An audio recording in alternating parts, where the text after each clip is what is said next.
I am sure you have noticed that one of the assignments you have due for this week is the self-critique. You are probably asking yourself what the heck a self-critique is. Simply put, a self-critique is a review of your informative speech process from invention to execution. That means that you need to write 200 words reflecting on both your speech, the content, and the delivery.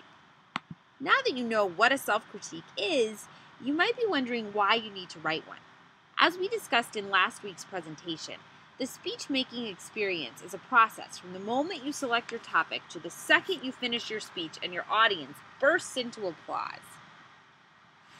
To get the most out of this process, it's important that you spend some time after you've completed the speech looking back on your preparation, the content of your speech, and the speech delivery. This will help you grow as a speaker so that you can do better on your next speech, and it will help you internalize the course objectives so that you can succeed in the rest of your classes at Herzing and in your professional career.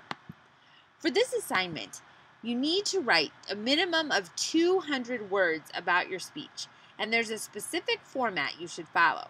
You need to begin the paper with a clear introduction. In this introduction, you need to have both a thesis sentence and a preview of the speech's main points. The thesis sentence should be a single sentence, and it should make an argument about the speech. For example, you could say, "I did a great job on my speech," or, "Although I noticed a few things to work on, I'm happy with my speech experience." Whatever angle you choose to take, make sure you have a clear thesis statement that establishes the argument that the rest of the introduction will follow. Your introduction also needs a preview of main points. This requirement to the assignment is really in here for practice. All of you will have the same 3 main points: the speech writing process, the content of the speech, and the speech delivery. These are the 3 areas that your essay should address. Each paragraph needs to have a topic sentence. You might say, for example, "I enjoyed the speech writing process." Then, the rest of that paragraph would list concrete reasons why you found the steps of the speech writing process to be enjoyable.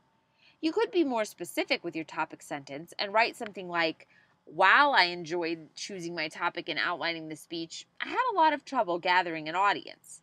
This will let you talk specifically about certain elements of the speech writing process, especially ones that you felt really affected your speech. If you can't remember the elements of the speech process, please check the lecture. When you talk about the content of the speech, you need to be very specific. It's a good idea to think about all the different areas of content you could discuss. Maybe you want to compare your speech to what the textbook has to say about informative speaking. Maybe you're most interested in talking about organization.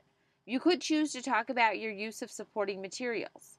However you decide to discuss your content, it's really important that you make clear your standards for evaluation.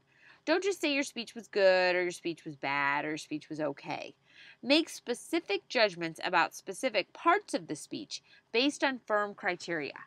Say you did a nice job using expert testimony because you quoted 3 different experts. Or say you did a poor job with statistics because you didn't put them in terms your audience could understand. Provide a clear rationale for the comments you decide to make about your speech. The same holds true for delivery. It will be very important that you use this week's delivery lecture and the delivery chapter in your book to have a concrete discussion of the speech delivery. It's also important to remember that there's much more to your speech than delivery, so make sure that you also discuss the other 2 main points: process and content. Finally, your paper will need a conclusion that restates the thesis statement and previews your main points. While this conclusion does not have to be very lengthy, it does need to be its own paragraph. Remember, 200 words goes by quickly, so make sure you narrow your critique with a thesis statement and focus it with topic sentences.